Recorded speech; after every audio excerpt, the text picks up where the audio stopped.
আজি দুইজনী ছোৱালী পাকঘৰত ব্যস্ত। এইফালে পিঁয়াজ ভাজি আছে আৰু এইফালে মছলা গৰম কৰিছে।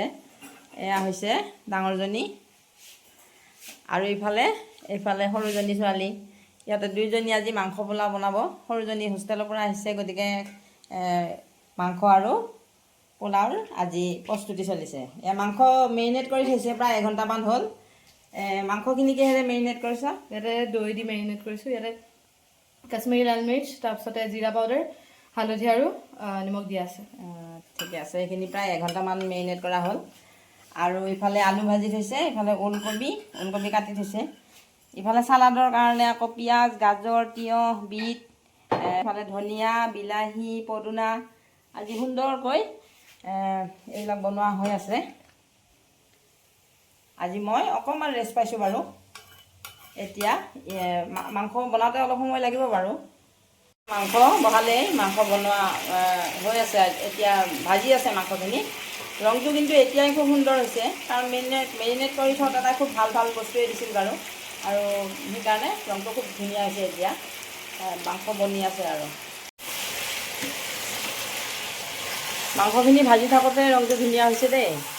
আচলতে মাংস বনাওঁতে যদি মেৰিনেট কৰি থোৱা হয়, মেৰিনেট কৰি থওঁতে যিখিনি বস্তু দিছে সেইখিনিৰ কাৰণে খুব সুন্দৰ ৰংটো হৈছে।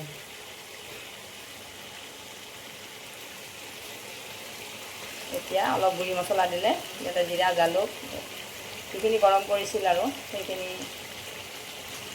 ইয়াতে লং, দালচেনি, ইলাচিও আছে। জিৰা, জালুক, লং, দালচেনি, ইলাচি যিখিনি গোটা মছলা ৰ'ষ্ট কৰি পেলাই দিয়া হ'ল, তাৰ কাৰণে ৰংটো ধুনীয়া হৈছে। মছলাখিনি ৰ'ষ্ট কৰি দিয়াৰ বাবে খুব সুন্দৰ এটা গোন্ধ ওলায়, খুব এটা ধুনীয়া সোৱাদ এটা হৈ যায়। এতিয়া মাংসখিনি বনাই আছে বাৰু। সেইখিনি বৰ্তমান উতলি আছে আৰু ইয়াতে মই অলপ জালুক দি দিছোঁ। জলকীয়া ইউজ কৰা নাই, জালুকেই দিছোঁ।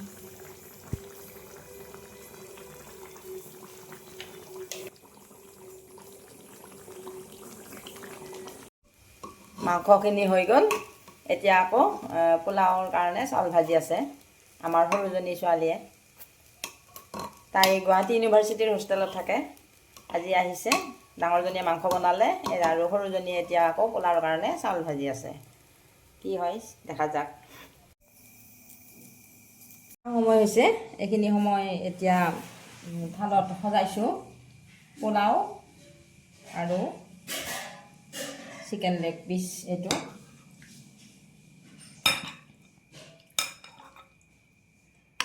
আজি সৰুজনীয়ে বনাইছে পোলাও, ডাঙৰজনীয়ে বনাইছে মাংস। খুব সুন্দৰ হৈছে বাৰু, আৰু টেষ্টটো খোৱাৰ পিছতহে গম পোৱা যাব। আপোনালোকে কেনেকুৱা লাগিছে কমেণ্ট কৰি জনাবচোন। ভাল লাগিলে লাইক কৰিব, শ্বেয়াৰ কৰিব।